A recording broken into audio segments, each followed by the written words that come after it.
The briefing is brought to you in association with Spain.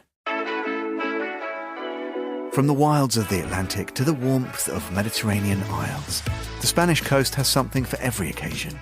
And whether chartering a yacht or renting a more modest motorboat, there's no better way to explore this magical country's lesser-known highlights than from the open water. Listen out for a new summer season of The Concierge on Monocle Radio. Join Robert Bound and friends as they turn navigator for an unforgettable journey along the Spanish coast. From hidden gems to legendary gastronomy, and with the unique drama of the America's Cup in the host city of Barcelona added to the mix, discover why the time is right to take to the waves. The Concierge, returning to Monocle Radio in July. This summer, set sail for Spain. You're listening to The Briefing, first broadcast on the 27th of August 2024 on Monocle Radio.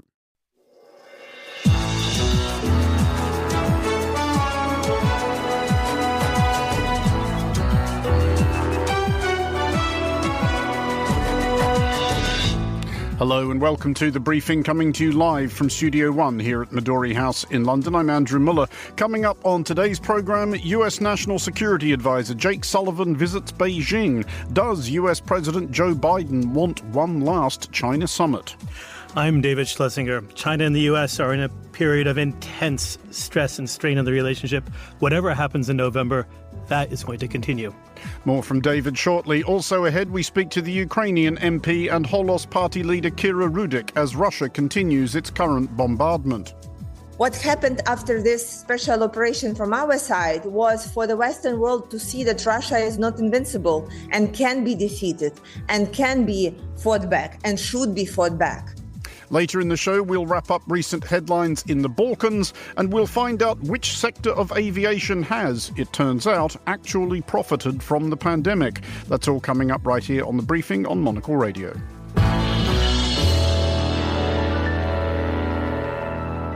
Welcome to today's edition of The Briefing with me, Andrew Mueller.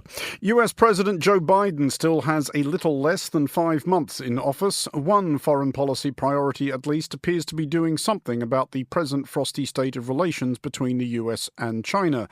In a demonstration of that resolve, US National Security Advisor Jake Sullivan is in China visiting Chinese foreign policy major domo Wang Yi. It is the fourth meeting between the two men in a little over a year, but the first one in China.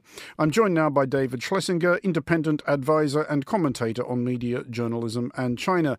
David, this is also the first meeting between Sullivan and Wang Yi since just after the Biden-Xi summit back in January. Do we get a sense of where Joe Biden wants to leave this relationship before he hopes to hand it off to his vice president? I think Biden has really struggled in figuring out how to deal with China and how to engage with China. Yes, Sullivan and Wang Yi, who's no longer foreign minister, he's now a step above in the Communist Party hierarchy, have met before. They've continued to meet regularly. But this is the first time that a U.S. national security advisor has actually been in China since 2016.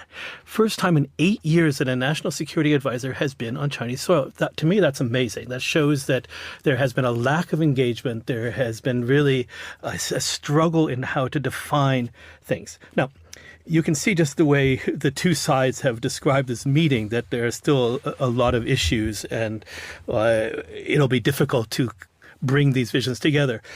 China says there shouldn't be great power competition that helps nobody. And the U.S. says the U.S. and China are in intense competition. So there are two very different visions. Biden is not ready to relax things. Sullivan is trying to show a continuity no matter what happens. Well, on the subject of that continuity, this is the first meeting between Sullivan and Wang Yi since Biden left the presidential race. What's your read on who China would rather deal with from next January? Would it be President Harris or President Trump? I don't think they know enough about what Kamala Harris wants to do with China, what her China policy would be, how she would separate herself from Biden. China's been very, very careful to say that the U.S. election is a domestic affair of the United States, and they don't take sides, they don't make hints.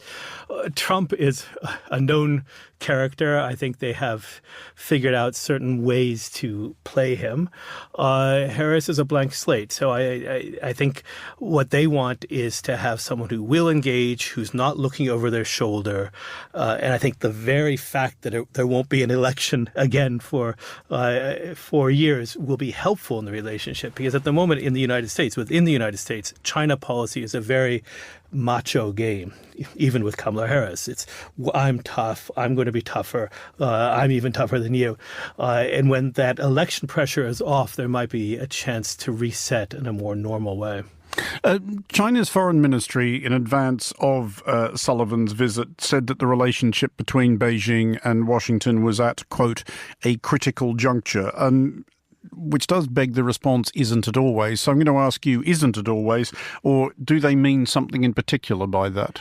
It hasn't always been. I think there was a long period of time when the U.S. saw China as its workshop for the world and a chance for U.S. businesses to make money, and that this was a cooperative relationship that actually could accomplish things. And then a period of disillusionment came in on economics, but also, of course, in foreign policy. And I think right now from the U.S. side, you have the Taiwan issue. And from the Chinese side, too, China always says that is the number one red line in Sino-U.S. relations. But very different approaches on the Ukraine, very different approaches on Israel-Gaza, very different approaches with Iran. Not to mention, of course, DPRK, the North Korea. So there are a lot of issues on which the two sides have different visions, different approaches, where if they could come together in the UN Security Council, there may be a chance to actually do something, but they haven't yet found a way to work in any kind of cooperative way on these international crises. On the Russia one, because we will shortly be hearing from a Ukrainian MP who has been under Russia's recent bombardment, is there any way, do you think, that the US can persuade China away from its current position where Russia is concerned? Or might China sort of lose interest in this if it thinks that Russia is itself losing? I think that China truly believes that there is a chance for peace if Ukraine comes to the peace talks and is willing to give up some territory. And I think China will push that line. It will push the idea that there must be peace talks and that there is a negotiated settlement possible. But of course, the U.S. and its allies have been very resistant to giving Russia anything as a reward for its actions. Isn't China supposed to be always about territorial integrity, though? They're very keen on that. They're very keen on territorial integrity, but they're also keen on other things as well. And in this case, in particular, the issue really was that China swallowed hook, line, and sinker, believed in its soul that Putin was right, that NATO was a U.S. stalking horse to try to further U.S. ambitions around the world, to try to be a unipolar power. And I think China believes that, and China saw Putin's actions as a way of putting NATO and the U.S. in its place a bit. Well, just finally, do you get the impression that this meeting between Sullivan and Wang Yi might be building up to something? And I apologise for deploying a cricketing analogy to an American, but are they perhaps rolling the pitch for another Biden-Xi summit? I mean, Biden obviously has always made much of his expertise in foreign affairs. You can imagine the idea of one more big set piece appealing to him? I don't think that makes much sense for either side. I do think that there is a huge opportunity right after the U.S. election in November, when there's going to be an APEC summit in Peru. Heads of state always go there. So Xi and Biden will meet there, unless, of course, Kamala Harris wins the election and Biden decides to give her a chance to get on the world stage early. That would be an interesting question. If Trump wins, then Biden will go as a lame duck and nothing much will happen. But if Kamala Harris wins, then I think either Biden will go and represent her, or he will give her a chance to represent herself. David Schlesinger, thank you. You are listening to The Briefing. Here is Tom Webb with the day's other headlines. Thanks, Andrew. Russia has launched more missiles and drone attacks on Ukraine a day after one of its largest airstrikes of the war. At least 4 people have died overnight. Ukraine's air defense forces warn the entire country is at risk of ballistic missile attacks. President Volodymyr Zelensky has vowed that Ukraine will respond to the latest attacks. China's embassy in Ottawa has criticised Canadian Prime Minister Justin Trudeau for placing a 100% tax on Chinese electric vehicles, following similar moves by the US and the European Union. Mr. Trudeau says the measures are meant to protect Canada's electric vehicle industry. China warns this decision could hurt trade between the two countries. The Scandinavian airline SAS has reached a deal with its cabin crew in Norway, ending a strike that grounded many flights over the past week.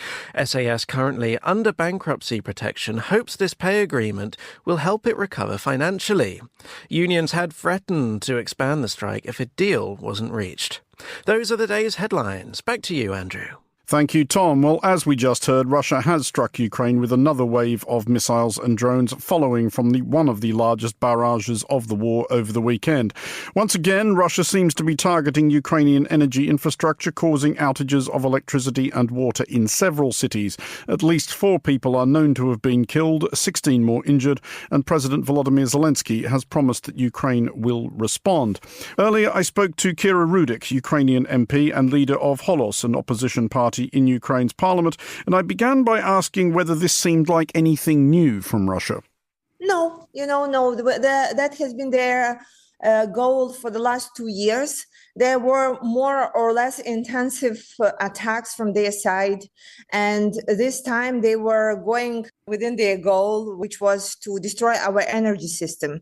If you look at the history of those attacks, they have been intense, and the targets have been like the same: their energy infrastructure, the grid. And while previous time in July, they have hit the children's hospital in the center of Kyiv.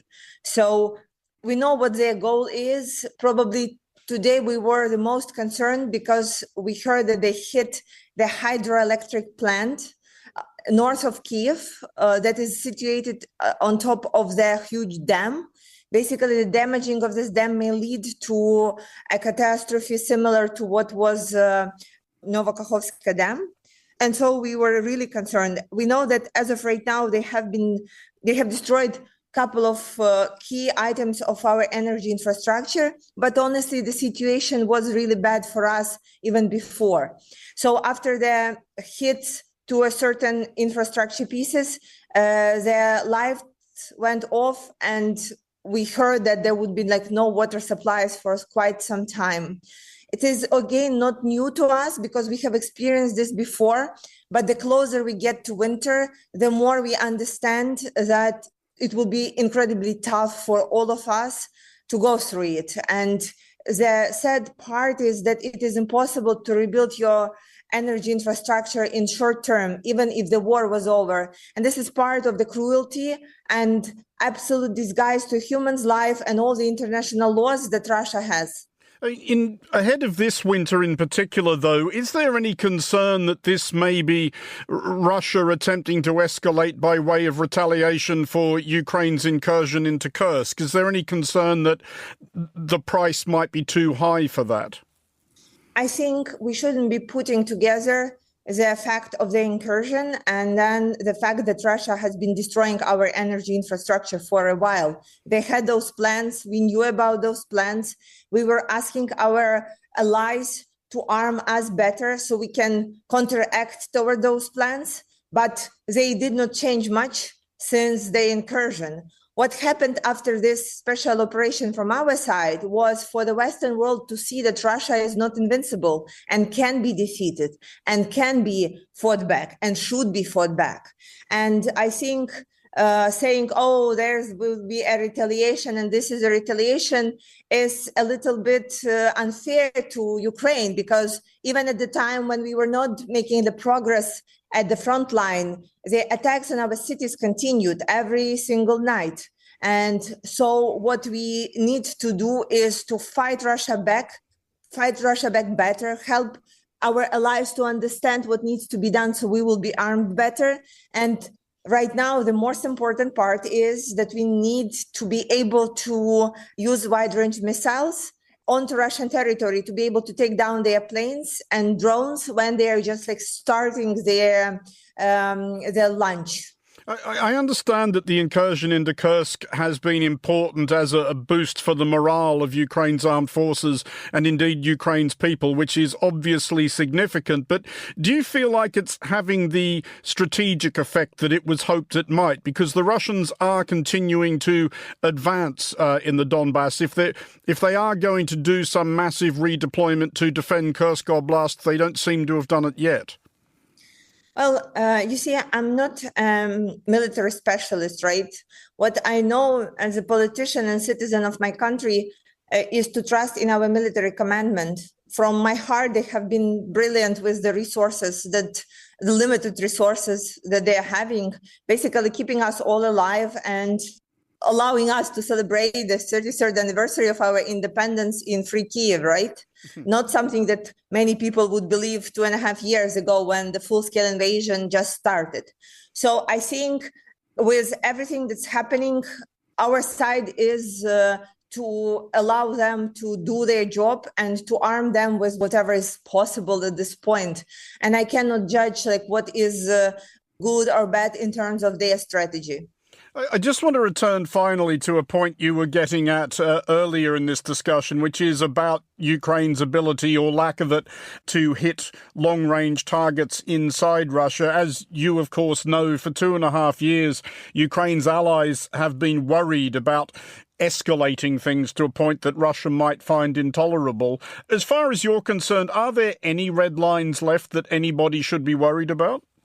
You know, when Russian missile hit the children's hospital in the center of Kiev, and we were watching kids with cancer who were transported from this hospital, I was wondering if one can tell us about any more red lines that can exist there, right? Basically, they are already breaking all the laws. They are committing all the war crimes from the war crimes list. And what we have been begging for was just allow us to fight back for our lives, right? There has been so many talks about red lines since the day one, about that the tanks will push the red lines, that the fighter jets will put the red lines. But the truth is, if we had all the weapons and supplies that we needed day one, we will not be where we are right now. The situation would be much better. I just hope that everything that is happening will help to fight the illusion that Russia is invincible or that they would care for anything that the Western world would do. I have a good example, and it's actually not based on some assumptions, it's based on facts. It's a story with the grain deal, the agreement that was signed between Ukraine and Turkey and United Nations and Russia, and Turkey and United Nations hoping to allow our ships to freely export the grain to African countries.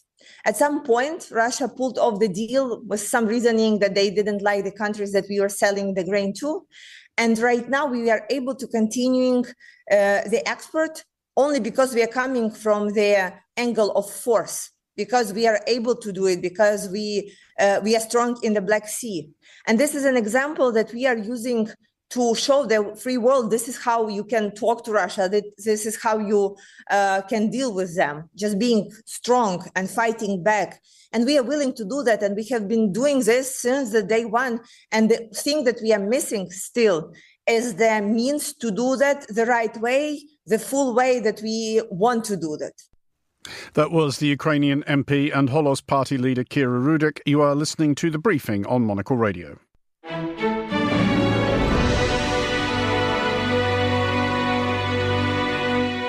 You are back with The Briefing on Monocle Radio, and I am joined now with a roundup of Balkan news by Guy Delaunay, Monocle's Balkans correspondent. Guy, nearly autumn, I guess, in Ljubljana. Is it foggy yet? It is not foggy. You know Ljubljana, so you know it gets very foggy here in Ljubljana and also extremely rainy. But I've got to tell you, it's been like an oven for the past week, and a little bit of rain this morning was exceedingly welcome. Well, let's move on from that. You've got the fog to look forward to. It's not mostly me that remembers the fog. It was the photographer I was assigned to that trip with who didn't realise there was that much fog until we got there. But Serbia is about to rule on what they're going to do about a Belarusian dissident that they are presently hanging on to. That's right. This is a filmmaker called Andrei Gnot. In fact, he's more of an advertising director than a film director.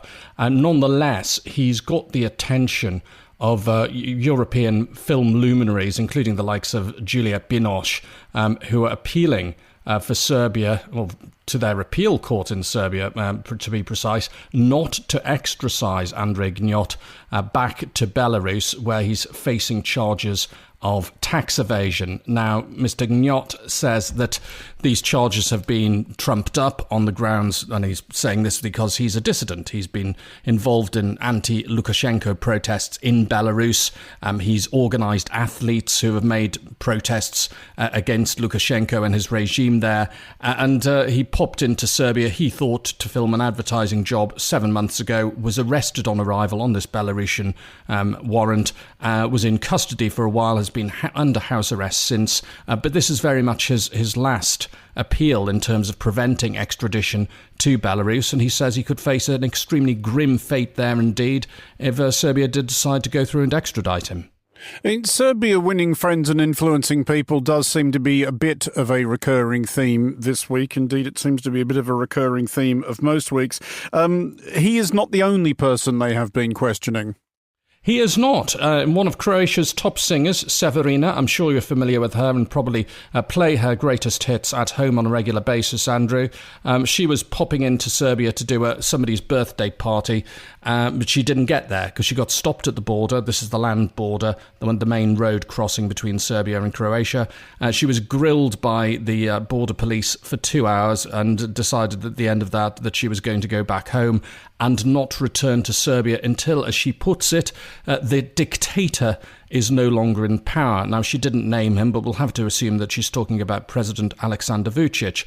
Now, Mr. Vučić has admitted that there was a list of people who had said what were considered to be nasty things about Serbia, and that Severina was on that list. He says this list shouldn't have existed and it's going to be withdrawn in the next few days. But the person who has put up his hand and says that, yes, I was behind this list, is Aleksandar Vulin, he's sort of the Flavor Flav figure of the Serbian government. If you want somebody to spout troublesome things, if you want somebody to act as a lightning rod, Mr. Vulin is your go-to man, and he's very pro-Russian, he's very nationalist, and on this particular occasion, presumably in one of his previous roles, he's come up with this list of undesirables, and Severina was on there, which her many fans, of course, would argue with deeply.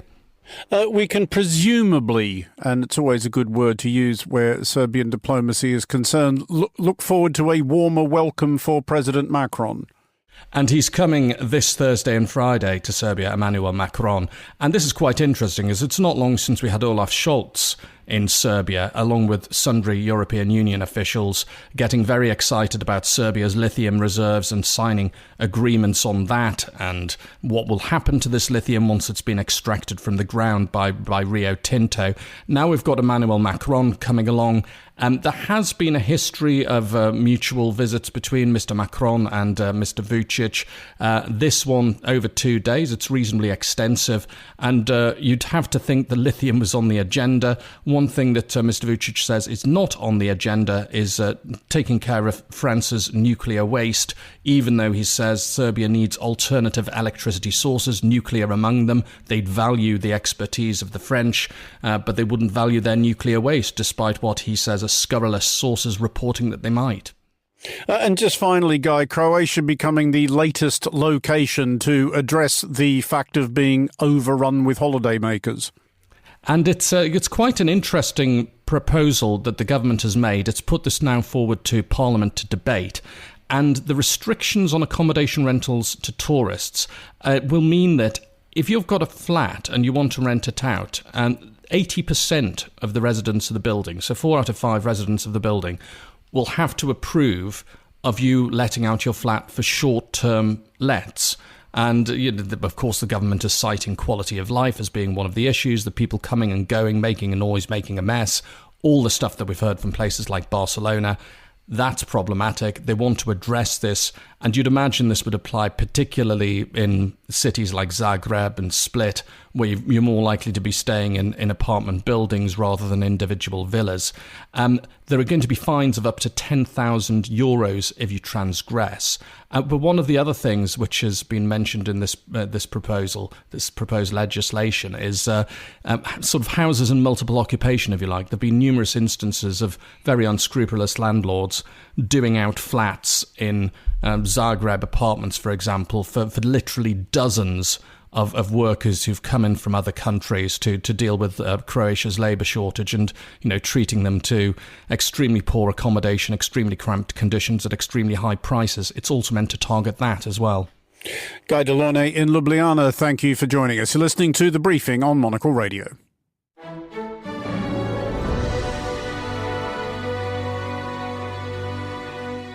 The pandemic years are not recalled as a golden era of aviation for the straightforward reason that there was, as COVID-19 roamed the earth, very little aviation. But the post-pandemic years have been a boom for one particular sector of aviation, private aviation. I'm joined now from Zakynthos by Paul Charles, founder and CEO of luxury travel and trade consultancy, the PC agency, and former director of Virgin Atlantic and Eurostar. Paul, basically it seems like a counterintuitive proposition that the pandemic was good for any aviation, but why was it good for private aviation? Yes, it does seem extraordinary, doesn't it, that aviation, or part of aviation, did so well, rising by some 20 to 30% or so on the pre-COVID years. And that's because so many people wanted to get about. There were many people who ordinarily wouldn't have considered private jet to travel pre-COVID, but then were just desperate to be on the move, to get away, or to be going to work somewhere. And they couldn't take commercial jets due, of course, to the downturn in commercial aviation. And many people who took jets for the first time privately have stuck with it. And that is why the private jet market has continued to do pretty well. Where in particular are we seeing it do well? Obviously, the idea of the corporate jet is pretty entrenched in the United States. It's previously perhaps been less so in Europe. Is that starting to change? It's a really good point. I think culturally in the US, private jet usage has traditionally been accepted. It's been used, of course, by CEOs of very large companies, private companies, who've had the revenues and the profitability to be able to either afford their own private jet or take a fractional ownership or hire a private jet. So traditionally, the US has led the way. And what we're seeing, in fact, is Europe and the Middle East increasingly revert to private jet usage, partly as a result of COVID, and also because people are wanting to escape some of the horror stories they hear of going through traditional airports. They want to travel through a private jet terminal at ease and often more quickly. And they don't believe it's as expensive as traditionally private jet usage has been in the past. There's a couple of things I want to follow up there. We will get to the question of price shortly, but I was interested that you mentioned the fact of the just absolute unpleasantness of travelling by commercial flight now, which in my own experience at least has become noticeably more tedious since the pandemic. Is that part of what is driving this? People are just tired of dealing with airlines that cannot leave or arrive on time, which are cutting back on services and seem to be at times almost going out of their way to make the entire experience as miserable as possible. I think it's part of it. We're certainly seeing pinch points emerge much more frequently when flying commercially. We're finding that airports are simply too full with the demand. The airlines themselves, of course, we know that they can't find enough planes to fill the demand. And so every plane is full these days, making the experience perhaps less exciting and comfortable than it was in the past. So that is driving some of the traffic through to private jet usage. But it's also, I think, the more innovative approaches that some private jet firms are taking to how you own a jet. You don't have to buy one outright anymore. You could engage in fractional ownership, for example, such as big names like FlexJet are doing, where you can own a fraction of the jet and use it when you want to, perhaps paying a little bit more at the time you actually use it. But overall, you're saving money. We're also seeing that private jet firms have more access perhaps to SAF fuel, more environmentally friendly fuel. And that's attracting some who, of course, have to prove to their boards or to their owners that they're flying more sustainably. Well, on that question of cost, then, it is usually the case that as something becomes more and more available, it costs less and less. If you're flying within Europe now, how big is the gap between sitting up the front in a commercial aircraft and sitting in a private jet? Well, I tend to work on the basis that per hour, it will cost you around £7,000 to £8,000 for using a private jet. So if you're making let's say, just a 2-hour flight from London to, let's say, the south of France, might be a 1-hour, 50-minute flight, then, you're looking at maybe £16,000 to £18,000 or so. So obviously that is a lot more than you would pay just for your business class return ticket, which might be around £1,000 on a typical commercial carrier. But it depends how many people are on the jet with you. If you're flying a jet that takes 6 to 8 people, then it starts to become a little more interesting. So that's the maths that many flyers will do before they take a private jet. I think the other thing is that, don't forget, we're not just talking about flying from the southeast of England, for example, or flying in Europe. A lot of companies are encouraging their teams to fly for deals in the Middle East, maybe. So they're not just flying west across the transatlantic, as private jet usage has been traditionally, but they're flying east from the UK and heading towards the Middle East, where there's a lot more business and a lot more acceptance of oil-based private jet facilities. Well, just on that, finally, on that subject of acceptance, if there is a kind of boom in private jet use in Europe in particular, how long do you expect it to last? Because obviously for reasons of optics and for reasons of, genuine concern about climate and environment, it's hard to imagine any politician or party losing votes by absolutely wailing on the use of private jets. Yes, and in fact, in Europe, of course, we've got such good high-speed trains in many cases, whether it's to Paris or whether it's from Paris down to the south of France or across into Germany, of course, that you can understand why there's so much antagonism towards private jets in Europe. But I think it will last. We're seeing a sea change since COVID. Traditionally, there were some 220,000 private jet flights a month before COVID. Now we're looking at around 300,000 private jet flights a month. So it's risen way above 20%, and it seems to be sustainable. And I think as long as private jet firms understand that they have to go on looking for the most sustainable flying options for these jets, then there will be more demand to fly with them, especially as electric power emerges, of course. Paul Charles at the PC Agency, thank you for joining us. And that is all for this edition of The Briefing. It was produced by Laura Kramer, our researcher was Sana Jamani, and our studio manager was Lily Austin. The Briefing returns tomorrow at the same time. I'm Andrew Mueller. Thanks for listening.